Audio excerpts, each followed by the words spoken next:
বাবরের অধিনায়কত্ব নিয়ে পিসিবিকে কি মত দিলেন কার্স্টেন, চলুন জানি।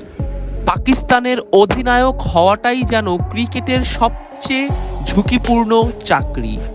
দল ব্যর্থ হলেই প্রতি সিরিজ শেষেই শোনা যায় অধিনায়কত্ব থেকে সরিয়ে দেওয়ার গুঞ্জন।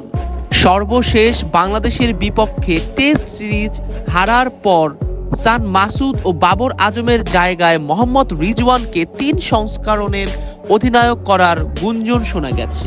তবে এবার মিলছে অন্য খবর। পিসিবির সূত্রের বরাত দিয়ে ভারতীয় সংবাদ সংস্থা পিসিআই জানিয়েছেন, বাবর ও শান মাসুদকে আরও সময় দিতে চান পাকিস্তান দলের ২ কোচ গ্যারি কার্স্টেন ও জেসন গ্যালেপসি। পাকিস্তানের অধিনায়ক নিয়ে এত কথা হওয়ার কারণ মূলত দলের ব্যর্থতা।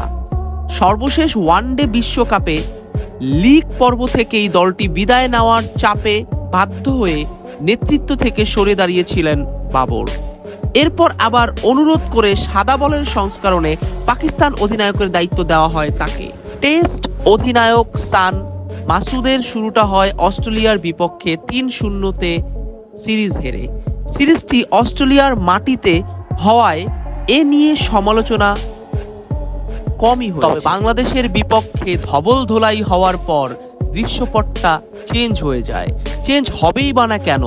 অস্ট্রেলিয়া হচ্ছে অনেক বড় একটা দল, কিন্তু বাংলাদেশ কিন্তু অস্ট্রেলিয়ার মতো অতটা স্ট্রং না। সো একটা উইক একটা দলের কাছে এভাবে হেরে যাবে এটা কেউই মানতে পারছে না, যার ফলশ্রুতিতে বাবরের ওপর এসে পড়েছে অনেক বড় চাপ। দর্শক, আপনারা কি ভাবছেন?